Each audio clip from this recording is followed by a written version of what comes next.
Selamat datang di Alur Donghua. Kali ini Mimin akan cerita novel The Crown Emperor of Eternity. Sebelum mendengarkan jangan lupa subscribe, like, komen, dan share ya biar Mimin tambah semangat. Selamat mendengarkan. Melanjutkan episode sebelumnya, apakah orang itu juga ada di sini? Sautian menatap cermin perunggu dan bergumam. Setelah berdiskusi dengan bagaimana cara menangani sekte San Kuan hari itu, pria dari Gunung Tianyin itu menghilang dan dia tidak dapat menemukan jejaknya. Sementara semua orang tercengang, sinar cahaya keluar dari cermin perunggu, lalu berubah menjadi singgasana besar di udara. Pada saat tahta itu mulai terbentuk, sesosok tubuh jatuh dari langit, lalu mendarat di atas tahta itu. Itu adalah seorang pria parubaya. Pria itu mengenakan jubah kuno dan wajahnya sama agungnya dengan seorang raja. Matanya mengamati semua orang untuk waktu yang lama. Wakil penguasa Gunung Tianyin, Tian Yizi. Dia tidak menyangka bahwa situasi hari ini akan membuat khawatir wakil penguasa Gunung Tianyin. Sekarang kita dalam masalah, kata Kuang Feng dengan ekspresi serius. Wakil penguasa Gunung Tianyin adalah seorang paling berkuasa di Gunung Tianyin. Dengan dia maju hari ini, sekte San Kuan mereka benar-benar dalam bahaya. Dibandingkan dengan dia, Sautian merasa gembira, lalu berkata dengan ekspresi gembira, "Tuanku juga ada di sini." Tian Yizi mengangguk acuh tak acuh, lalu menyingkirkan cermin Tianyin dengan lambaian lengan bajunya. Saat berikutnya, matanya tertuju pada Chu Kuangseng, dan dia berkata dengan acuh tak acuh, "Dosa mencoba membunuh orang dari Gunung Tianyin tidaklah kecil." Chu Kuangseng menatap mata yang menindas itu. Dalam indera spiritualnya, aura orang ini sedalam jurang, dan tingkat kultivasinya setidaknya berada di ranah Zotian tingkat ke-9. Namun, meski dia cukup terkejut, dia masih berkata dengan ekspresi tenang di wajahnya, "Apakah kalian dari Gunung Tianyin? Jika juniornya kalah, lalu seniornya datang untuk menyelamatkannya." Mendengar ini, wajah Tian Yizi langsung berubah. Dia tiba-tiba berkata dengan marah, "Kamu memiliki mulut yang tajam. Apakah kamu benar-benar berpikir bahwa dengan sedikit kemampuanmu, kamu dapat pamer di depan tuan gunung ini?" Saat dia berbicara, kekuatan penindas yang sangat menakutkan menyebar dari tubuhnya, membuat Chu Kuangseng kewalahan. Di bawah tekanan aura itu, semua tulang di tubuh Chu Kuangseng mengeluarkan suara gesekan yang tajam, seolah-olah akan patah. Chu Kuangseng menggertakkan giginya, matanya berkilat tajam. Tapi dia tidak mengeluarkan suara kesakitan. Rana Zotian tingkat ke-9 hanya berjarak 1 langkah dari Rana Yin Yang. Jadi di Rana ini, bahkan jika tingkat kultivasinya sedikit meningkat, kekuatannya akan meningkat secara eksponensial dan menjadi sangat menakutkan. Temperamen yang sangat kuat, tapi kamu terlalu sombong. Tian Yizi melirik Chu Kuangseng saat ini dan berkata dengan mencibir. Chu Kuangseng mencibir, ekspresinya dipenuhi amarah. Bagaimana jika orang ini benar-benar berpikir dia tidak punya kekuatan untuk melawan? Tunggu sebentar. Pada saat ini, Huan Feng tiba-tiba berteriak. Tian Yizi tampak tanpa ekspresi dan berkata dengan tenang, "Tuan Huan, ketika keadaan menjadi seperti ini, apakah Anda, sekte San Kuan, ingin mencoba metode Gunung Tianyin saya?" Mendengar ini, Huan Feng tampak tenang dan tidak menunjukkan rasa takut apapun, lalu perlahan berkata, "Dalam tantangan hidup dan mati, teman kecilku sudah menang. Mungkinkah Gunung Tianyin yang Agung ingin ingkar janji di depan umum?" Begitu kata-kata ini keluar, orang-orang di bawah puncak es tiba-tiba menjadi keributan. Dan wajah banyak orang langsung berubah, tetapi karena reputasi Gunung Tianyin, semua orang tetap diam. Tian Yizi mengerutkan kening dan menatap semua orang yang hadir dengan sedikit keraguan di matanya. Gunung Tianyin mereka bukanlah tanpa musuh, jadi perilaku mereka secara alami akan tunduk pada beberapa batasan.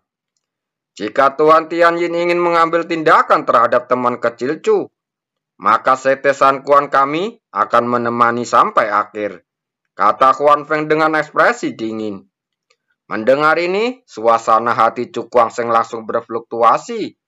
Dia tidak menyangka bahwa ketika dihadapan dengan kekuatan seperti Gunung Tianyin, Huan Feng akan tetap berdiri di sisinya tanpa ragu-ragu. Kali ini, aku bertemu dengan seseorang master yang menghargai persahabatan. Dia tersenyum tipis, tapi ada sentuhan kehangatan di sudut mulutnya. Berdasarkan tindakan Huan Feng hari ini, dia akan berusaha sebaik mungkin untuk membuat Sekte San Quan bertahan. Meski lawannya adalah Tian Yizi, dia tidak akan ragu. Ini bukanlah hal yang masuk akal untuk dilakukan, tapi itulah karakternya. Karena dia selalu percaya bahwa jika dia bertindak rasional dalam segala hal, hidup akan menjadi terlalu membosankan.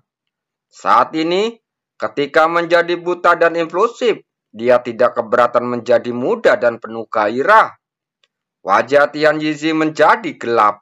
Ketegasan Huan Feng agak mengejutkannya. Matanya berkedip saat dia mengamati orang-orang dari Sekte San Quan di belakangnya, dan ekspresi suram melintas di wajahnya. Jika dia melakukannya dengan paksa, Sekte San Quan akan benar-benar melawan dengan sekuat tenaga. Ketika saatnya tiba, dia sedang terburu-buru. Bahkan jika dia dan Pavion Kisah dapat menekannya, mereka masih harus membayar harga mahal. Memikirkan hal ini, ekspresi dingin di wajah Tianzi perlahan memudar. Dia menatap kerumunan tanpa ekspresi dan berkata, karena Sekte San Quan memenangkan kompetisi hari ini, Pavion Kisah akan pindah dalam 5 hari dari kota Huanbing. Tuan, ini. Wajah Sawu Tian berubah kaget. Jika Pavion Kisah pindah dari kota Huanbing, bukankah ia akan kehilangan fondasinya? Namun sebelum dia selesai berbicara, dia disela oleh Tian Yizi yang melambaikan tangannya. Ayo pergi. Dia menyisingkan lengan baju-banya, mengangkat Haoyan, dan menyapu ke kejauhan. Melihat ini, ekspresi Sawotian berubah untuk waktu yang lama. Lalu dia menggertakkan gigi dan berbalik untuk pergi. Setelah orang-orang dari Pavion Kisah pergi satu demi satu, Sao Feng memandang Chu Guangsheng dengan kekaguman di wajahnya. Kekuatan pembusukan sebelumnya membuatnya sengsara. Jika ayahnya tidak membantunya secara diam-diam, dia pasti sudah dikalahkan sejak lama. Dasar bajingan kecil, aku tidak percaya Gunung Tianyin akan melepaskanmu. Dia menjentikan lengan bajunya, lalu berbalik dan mundur dari sini. Saat Pavion Kisah mundur, semua orang di bawah puncak es juga pergi satu demi satu. Namun, semua orang secara samar-samar merasa bahwa pertempuran ini masih jauh dari kata selesai. Dengan campur tangan wakil penguasa Gunung Tianyi, secara pribadi, situasinya hanya akan menjadi lebih intens. Kali ini, Sekte San Quan mungkin dalam bahaya besar. Dalam waktu kurang dari setengah jam, hamparan es yang semula ramai menjadi kosong. Hanya angin dingin yang menderu-deru di atasnya. Saat yang lain pergi, semua orang dari Sekte San Quan tiba-tiba bersorak gembira. Semua orang memandang Chu Guangsheng dengan mata penuh semangat. Adegan tadi sungguh mendebarkan. Jika bukan karena upaya terakhir untuk membalikan keadaan, Sekte San Quan pasti sudah kehilangan kemampuan untuk melawannya saat ini.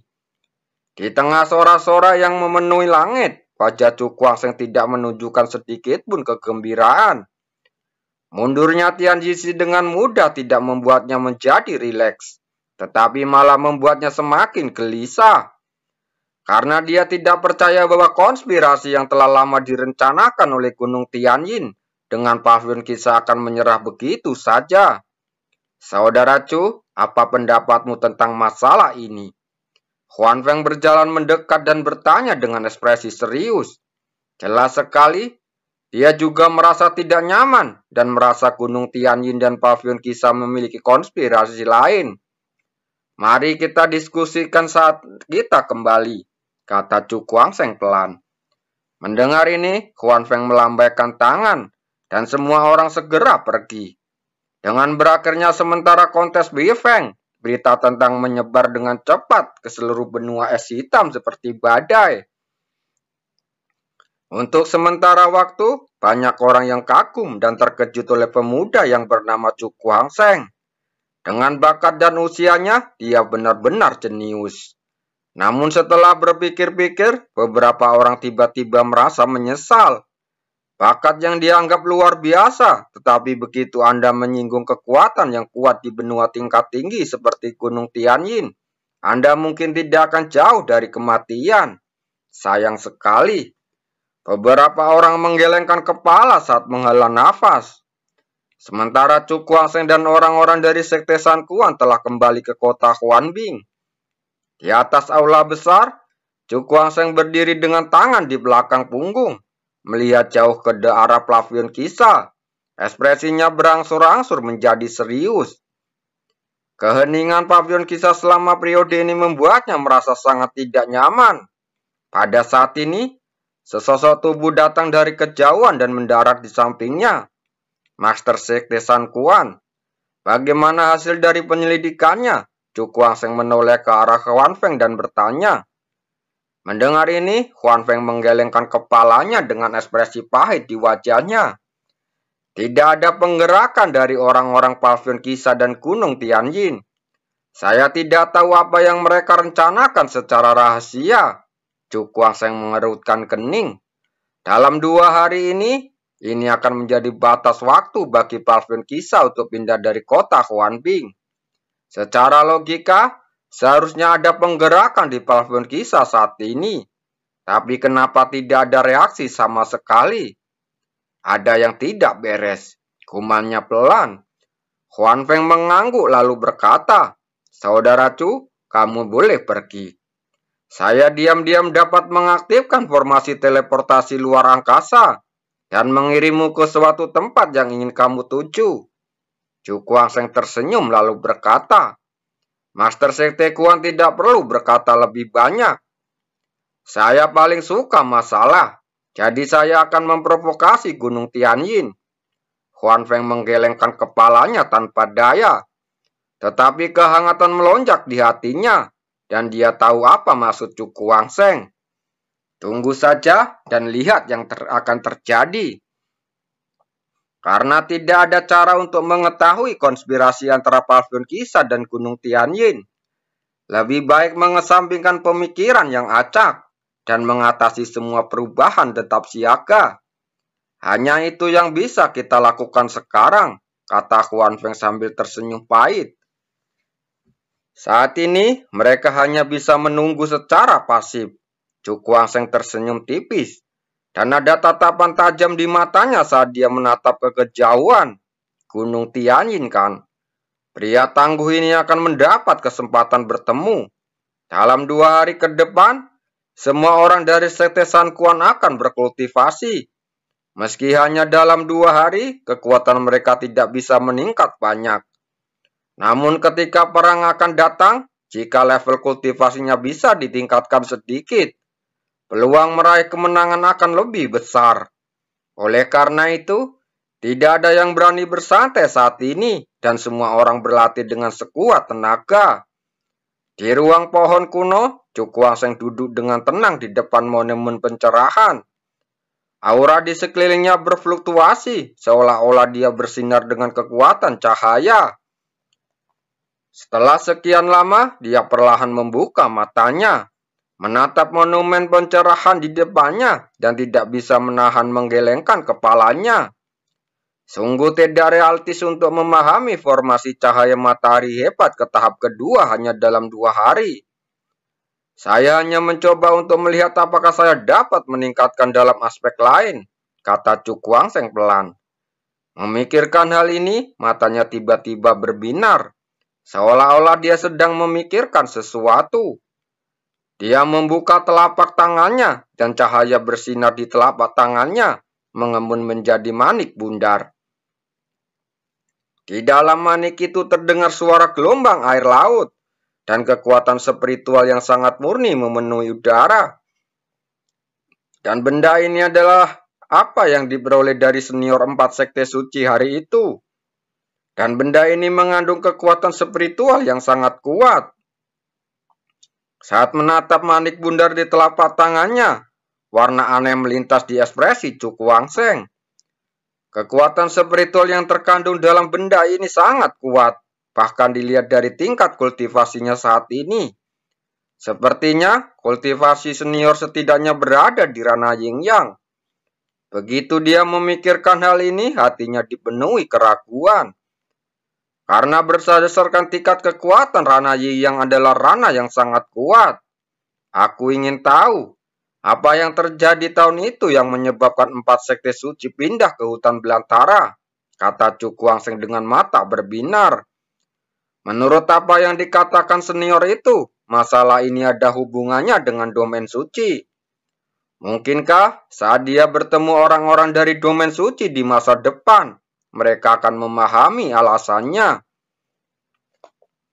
Sekarang, mari kita mencoba yang terbaik untuk meningkatkan kekuatan. Dia menggelengkan kepalanya dan berkata tanpa memikirkan hal lain. Telapak tangan Cuku Wangseng bergetar dan manik-manik itu terbang dan melayang di udara. Begitu dia berpikir, manik-manik itu mulai bergetar dengan kecepatan yang sangat cepat. Dan gelombang kekuatan spiritual yang kuat melonjak keluar darinya, menderu di dalam ruang pohon kuno. Aku ingin tahu apakah aku bisa memahami langkah terakhir dari tahta 9 segel dengan bantuan kekuatan ini. Sebelum dia selesai berbicara, pikirannya bergerak, lalu menghilang ke dalam ruang pohon kuno dan memasuki manik. Ini adalah lautan yang tak berujung. Air laut diubah oleh kekuatan spiritual, dan ombaknya melonjak dengan kekuatan yang mengkhawatirkan. Cuku Wangseng berdiri di lautan spiritual, memandangi air laut yang tak terbatas di sekitarnya, dan perlahan menutup matanya. Saat matanya terpejam, cahaya ungu kemasan keluar dari tubuhnya dan menderu di atas laut. Saat berikutnya, cahaya itu naik dan berubah menjadi singgasana ungu kemasan di langit. Dengan gerakan sosok Cuku Wangseng, dia muncul di singgasana, dan aliran ungu kemasan keluar darinya mengelilingi singgasana. 2 hari, keadaan terakhir dari 9 segel tahta dewa. Pikiran ini terlintas di benaknya, dan pikirannya tenggelam ke dalam tahta dewa dengan kultivasi, dan dia melakukan pemahaman yang mendalam. Alasan mengapa dia memiliki keyakinan bahwa dia dapat mewujudkan keadaan terakhir tahta dalam waktu 2 hari. Hanya saja dia sudah lama menguasai tahta dan sangat akrab dengannya. Itu karena dia memiliki perasaan yang samar-samar tentang ranah terakhir. Sebelum meninggalkan tanah kematian, jadi dia memiliki kepercayaan diri untuk mencobanya sekarang.